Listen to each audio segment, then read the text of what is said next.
আসসালামু আলাইকুম প্রিয় এইচএসসি ২৬ ব্যাচ। তোমাদের এই যে এখন যে অবস্থায় আছো যে সব এলোমেলো করে পড়াশোনা করতেছো, এমন দোটানায় অবস্থায় আছো, এরকম দোটানা থেকে তোমাকে মুক্ত করার জন্য আমি কিছু তোমাদের জন্য খুবই প্রপার কিছু প্ল্যানিং নিয়ে আসছি। সেটা হলো ফিজিক্সের জন্য। দেখো ভাইয়ারা, তুমি যেহেতু ফার্স্ট পেপারে ফিজিক্স মানে বিশেষ করে ফার্স্ট ইয়ারে যে গ্যাপগুলো তৈরি হয়েছে, ওই গ্যাপগুলো যেমন ফিল আপ করা লাগবে, তেমনি তোমার সেকেন্ড ইয়ারে পড়াশোনা কন্টিনিউ করা লাগবে। কিন্তু যখনই সিলেবাস এত বড় দেখো, তখনই একদম পুরো নিজেকে হতাশ মনে হয়, আল্লাহ এত কিছুকে আমি কমপ্লিট করতে পারবো? এরকম দোটানার মধ্যে তোমরা পার করতেছো।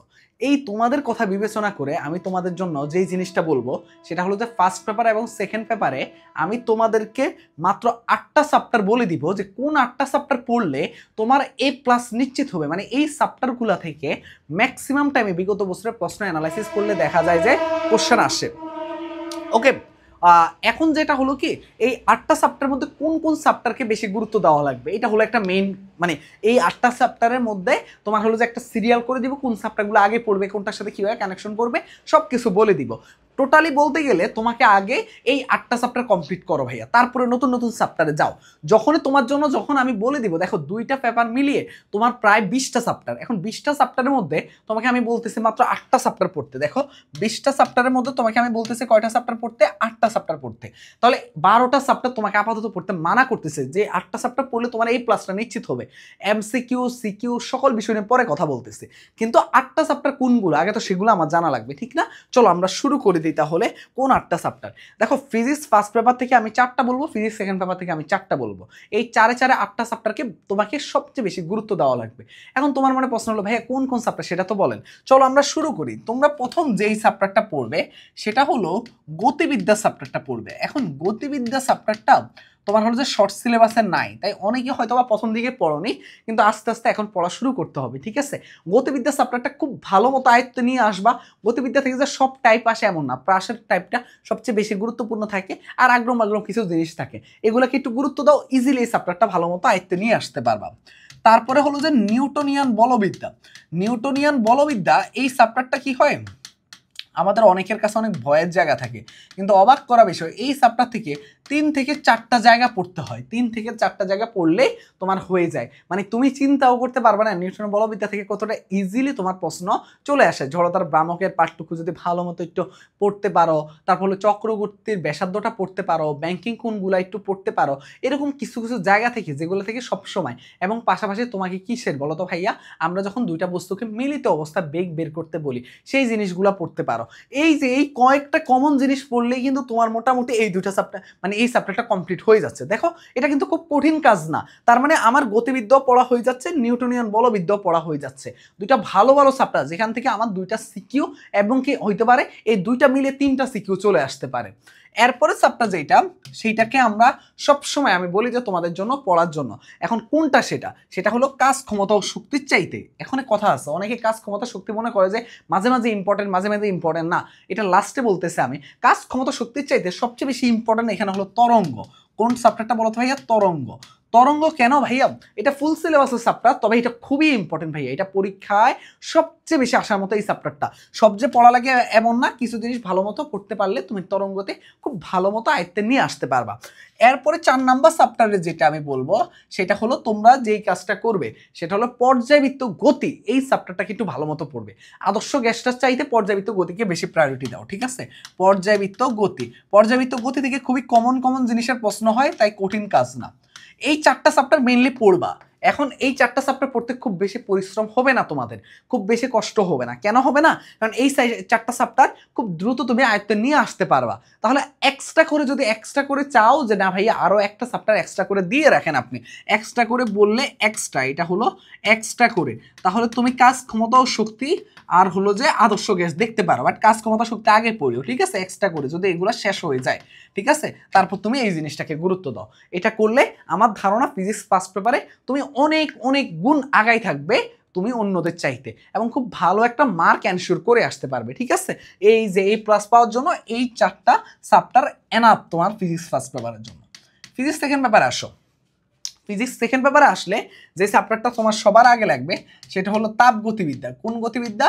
তাপ গতিবিদ্যা। তাপ গতিবিদ্যা। তাপগতিবিদ্যা, এটা হলো সবচেয়ে বেশি ইম্পর্টেন্ট এখন প্রথমত, ঠিক আছে? কোনটা? তাপগতিবিদ্যা। তাপগতিবিদ্যার পরে তুমি যেই চ্যাপ্টারটা পড়বা সেটা হলো চলতড়িৎ। দেখো ভাই, তাপগতিবিদ্যা থেকে সব পড়া লাগে না। তোমরা তাপগতিবিদ্যাকে যতটা ভয় পাও, আমার কাছে মনে হয় তাপগতিবিদ্যা ততটাই সহজ। তোমরা জানো যে সমষ্ণ প্রক্রিয়া, রুদ্ধতাপীয় প্রক্রিয়া, কার্নো ইঞ্জিন থেকে প্রশ্ন হয়, সমষ্ণ প্রক্রিয়া, রুদ্ধতাপীয় প্রক্রিয়া থেকে প্রশ্ন হয়, এবং শেষে কি থাকে বলো তো ভাইয়া? এন্ট্রপি থাকে। এরকম কমন কিছু পার্ট থেকে কোশ্চেন হয়। এটা নিয়ে ভয় পাওয়ার কোনো দরকার আছে তোমাদের? কোনো ভয় নাই ভাইয়া। তোমাদের যা কিছু সকল কিছু কিন্তু ভাইয়ারা আসছি। তোমরা যদি এরকম চাও যে এই যে তাপগতিবিদ্যা যে ইম্পর্টেন্ট টপিক বলে দিছে, এরকম ইম্পর্টেন্ট টপিক যদি চাও যে না ভাইয়া এরকম প্রত্যেকটা চ্যাপ্টারের জন্য আপনি আলাদা আলাদা ইম্পর্টেন্ট টপিকের ক্লাসগুলো নিয়ে আসেন, তাহলে আমি নিয়ে আসবো ইনশাল্লাহ। তোমরা কমেন্টে জানাও যে এরকম চাও কিনা। এরপরে যেটা পড়বে সেটা হলো চলতড়িৎ। চলতড়িৎ নিয়েও অনেকের অনেক ভয়, কিন্তু অবাক করা বিষয় এই চ্যাপ্টারটা যে কতটা সহজে আয়ত্তে আনা যায় যদি তুমি ওইভাবে চিন্তা করতে পারো, ওইভাবে যদি তোমাকে কেউ গুছাই দিতে পারে, তাহলে চলতড়িৎ চ্যাপ্টারটা আমি আমার শিক্ষার্থীরা যারা জানে, এইচএসসি 25 ব্যাচের যারা জানে, ওরা ভালো করে জানে যে কিভাবে আমি এক একটা চ্যাপ্টারকে কমপ্লিট করিয়ে দিচ্ছি, মানে কতটা হেল্প করবে তোমাদের। এরপরে কোন চ্যাপ্টারটা? এরপরে হলো যে দেখো চুম্বকের, আমাদের চুম্বকের যে প্রথম চ্যাপ্টারটা আছে, এই চ্যাপ্টারটা অনেকেই ভয় পায়, কিন্তু ভয় পাওয়ার কোনো কারণ নাই। এই চুম্বকের চ্যাপ্টারটা থেকে প্রশ্ন কিন্তু ম্যাক্সিমাম টাইপে হয়। চুম্বক ক্রিয়া, ফুল চ্যাপ্টারটার নামটা লিখলাম না। এরপরে হলো যে তুমি যেটা করবা সেটা কি? জ্যামিতিক আলোক বিজ্ঞান। এরপরে চ্যাপ্টারটা কি নিবা? জ্যামিতিক আলোক বিজ্ঞান। এই চারটা চ্যাপ্টারকে সবচেয়ে বেশি গুরুত্ব দিবা। সবচেয়ে বেশি গুরুত্ব চ্যাপ্টার কোনটা? এই চারটা চ্যাপ্টার। কোনটা কোনটা বললাম দেখো?